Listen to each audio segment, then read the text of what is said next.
An amazing feat of skill. It's been a while since I've done this, so I think it's time I really dig into something that deserves it, like the misleadingly disappointing deck Vanquish Soul. This one isn't coming to the TCG for a while until we get the Wild Survivors deck build pack, but garbage recognizes trash when they see each other at the dump, so I'm gonna let you know how I really feel about this. It's not completely unplayable. There are cards that function, but I do need to get my word in before they get something that updates it to tier 0 status. That would be just my luck.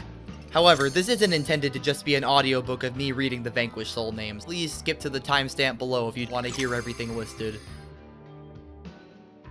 I have an issue with how the tag team fighting game genre, see Ultimate Marvel vs. Capcom or Dragon Ball FighterZ, is translated here from the screen to the trading card.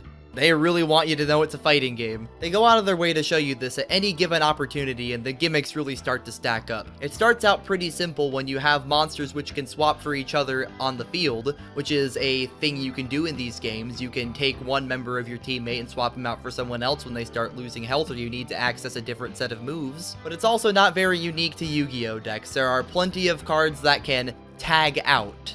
It's not unique, but it works. Once the mechanics start to expand, the cracks start to show a little bit. Vanquish Souls have effects which correspond to the attributes of the monsters the player has in hand, which they choose to reveal to the opponent, the equivalent of picking different teammates to complement each other. And to simulate the different classes of character you can choose from, such as grapplers, zoners, and rushdown, the locations to which you summon these monsters can matter. Specifically in the case of Razid and Panthera, which interact with cards in the same column in which they reside. Flavor-wise, I get what they were going for, but this doesn't really work for me in how fundamentally different trading card games and fighting games are. Fighting games are environments in which, for the most part, the same resources, characters, mechanics, and plays are available to any player who's willing to pick them up and learn them. There's no chance that you just don't get to access the characters you practiced with because of dumb luck of the draw. That may just be a weakness of transitioning the mediums, more than a fault in the concept itself, though. The simplest way to satisfy the requirements in your Vanquish Soul monsters is to have a Dark monster, Earth monster, and Fire monster in your hand at all times. Playing like this ensures that your opponent will know the majority of the cards in your hand,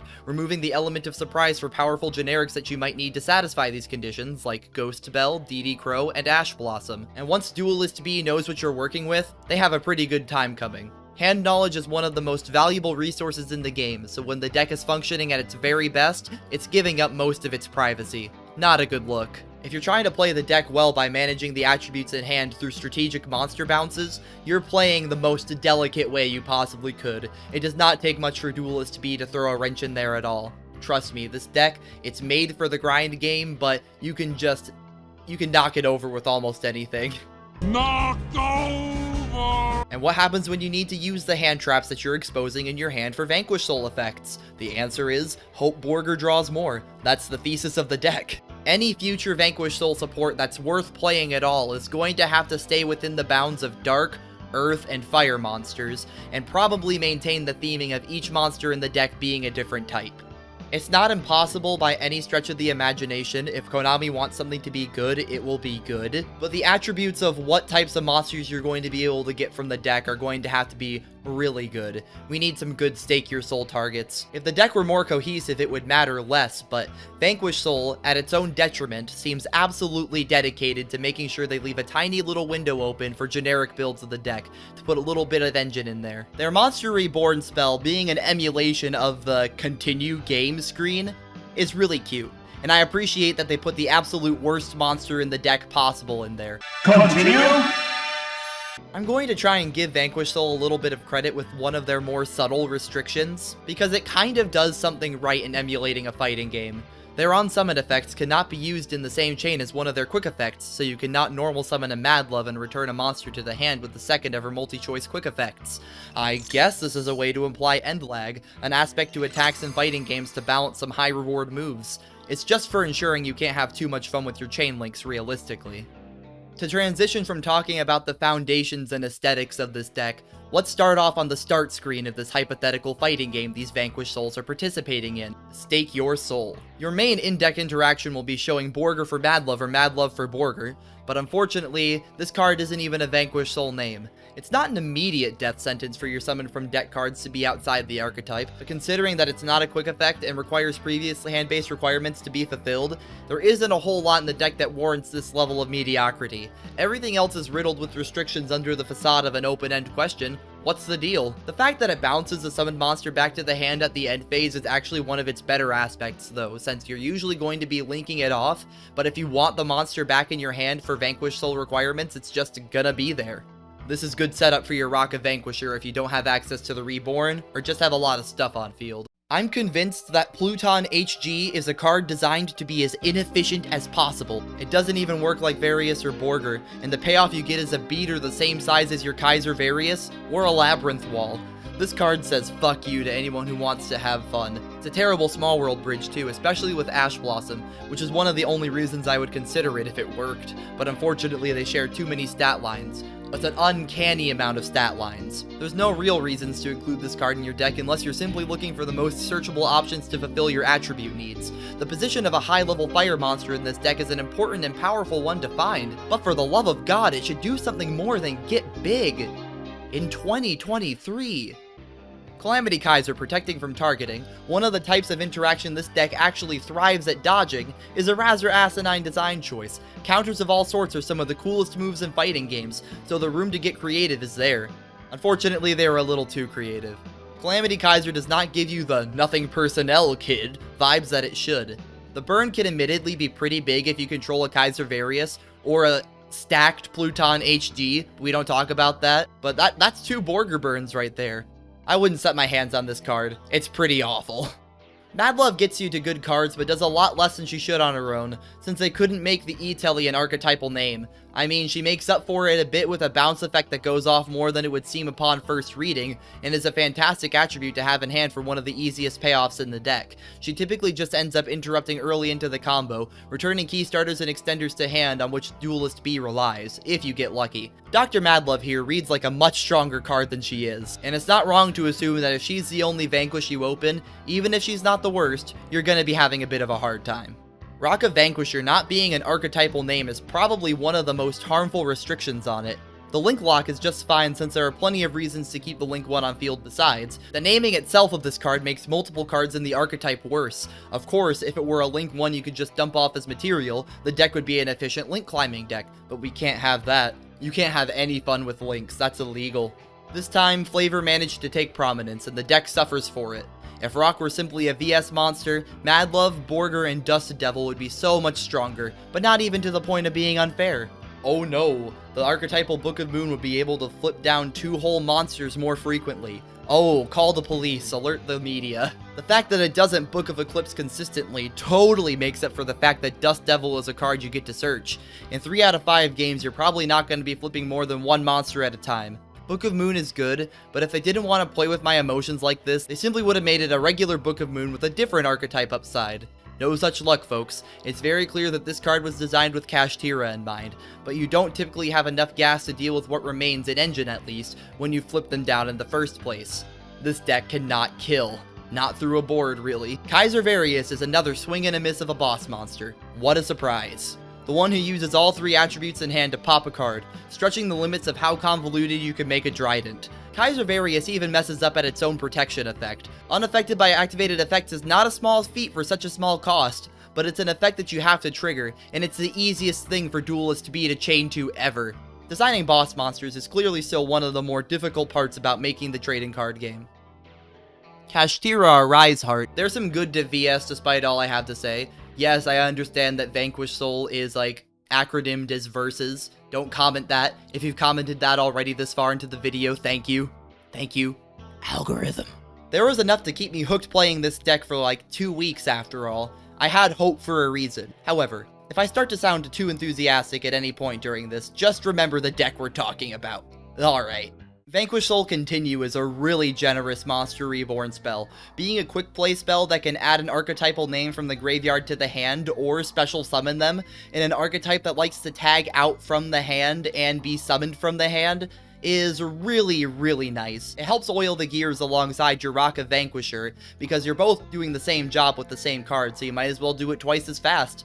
This is just a super, super good card. Small World is such a fun time in this deck. It really does just get you to whatever you need. It lines up so well that you can grab about any monster in the archetype, and even access some supplementary engines like the Revolution Synchron Ancient Fairy Dragon setup, without sacrificing much in the way of deck build integrity.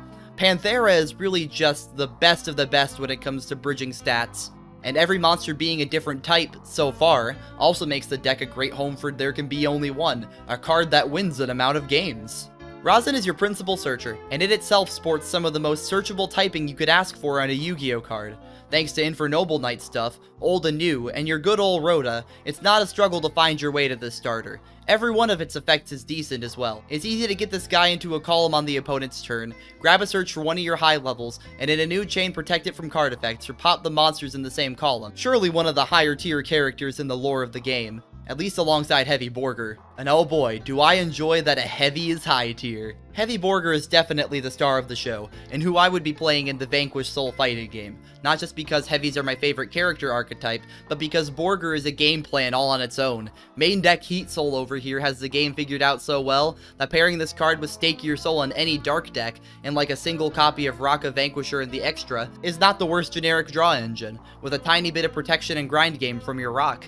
Playing in Archetype, this card thrives in the grind game, swapping from accruing advantage and surviving as long as possible to lobbing big hits of 1500 burn damage. This card gives you an actual clock. Unfortunately, Borger doesn't exactly stop your opponent from doing anything or topple any setups. It just happens to be one of the best Vanquish Soul cards. Trinity Burst is just a good card. Non-targeting removal that plays into the team assist mechanic, bringing the whole squad together to wipe a full board if you meet the attribute prerequisite in hand. And at its very best, it's a turn ender and enabler for Borger and Various to hit the field.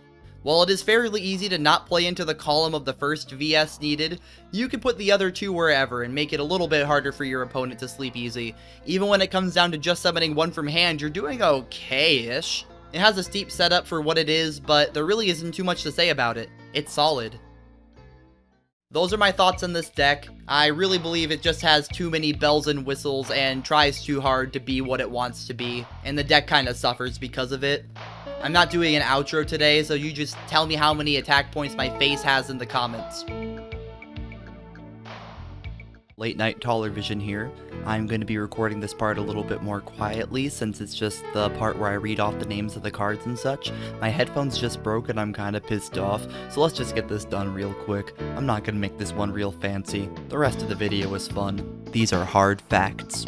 Vanquish Soul Rosin is a Fire Warrior effect monster at level 4 with 1800 attack and 1500 defense. You can only use the first and second effect of this card's name once each per turn. You cannot activate them in the same chain. If this card is normal or special summoned, you can add one non-warrior Vanquish Soul monster from your deck to your hand. Quick effect, you can reveal the appropriate monsters in your hand to activate one of these effects. One fire monster, this card cannot be destroyed by card effects this turn. One fire and one dark monster, destroy all other monsters in this card's column. Vanquish Soul Panthera. Earth Beast Warrior effect at level 4 with 1700 attack and 1900 defense. You can only use the first and second effect of this card's name each once per turn, and you cannot activate them in the same chain.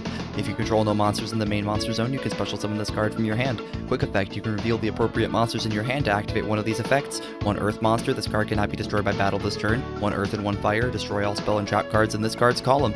Vanquish Soul Heavy Borger, Dark Machine effect at level 7 with 2500 attack and 1500 defense. You can only use the first and second effect of this card's name each once per turn, and you cannot activate them in the same chain. During the main phase quick effect, you can target one non-machine Vanquish Soul monster you control, return it to the hand, and if you do, special summon this card from your hand. Quick effect, you can reveal the appropriate monsters in your hand to activate one of the effects. One Dark monster, draw one card. One Earth and one Fire monster, inflict 1500 damage to your opponent. Vanquish Soul Dr. Madlove, Dark Fiend effect at level 4 with 1200 attack and 2000 defense. You can only use the first and second effect of this card's name each once per turn, and you cannot activate them in the same chain. If this card is normal or special summon, you can add one Vanquish Soul spell trap from your deck to your hand. Quick effect, you can reveal the appropriate monsters in your hand to activate one of these effects. One Dark monster, one face-up monster your opponent controls loses 500 attack and defense. One Dark and one Earth monster, return one face-up monster on the field with the lowest defense to the hand, your choice of Tide. Vanquish Soul Pluton HG, Fire Zombie effect at level 6 with 0 attack and 0 defense. You can only use the first and second effects of this card's name each once per turn, and you cannot activate them in the same chain. During your opponent's turn, if you control no monsters in the main monster zone, or if all monsters you control in the main monster zone are Vanquish Soul monsters, quick effect, you can special summon this card from your hand. Quick effect, you can reveal the appropriate monsters in your hand to activate one of these effects. One Fire monster, this card gains 3000 defense until the end of the turn. One Dark and one Earth, this card gains 300 attack until the end of the turn. Vanquish Soul, Kaiser Various, Earth Dragon effect, level 8 at 3000 attack and 1500 defense. You can only use a first and second effect of this card's name each once per turn, and you cannot activate them in the same chain. During the main phase quick effect, you can target one non-dragon Vanquish Soul monster you control, return it to the hand, and if you do, special summon this card from your hand. Quick effect, you can reveal the appropriate monsters in your hand to activate one of these effects. One Earth monster, this face-up card is unaffected by your opponent's activated effects this turn. One Earth, one Fire, and one Dark. Destroy one other card on the field.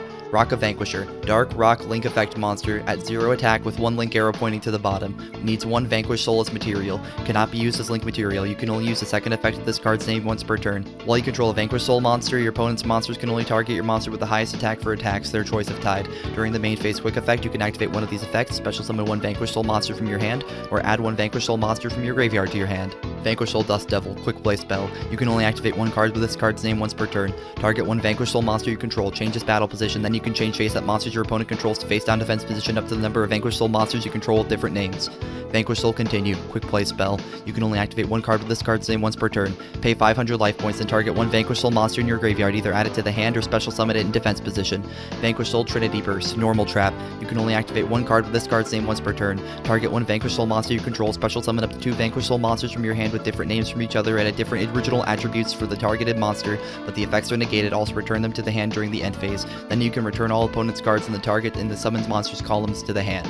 Vanquish Soul Calamity Kaiser, counter trap. You can only activate 1 card with this card's name once per turn. When the opponent activates a spell or trap card or monster effect that targets a card you control and you control a Vanquish Soul monster, negate the activation, and if you do destroy that card, then you can inflict damage to your opponent equal to the attack of one of your Vanquish Soul monsters you control.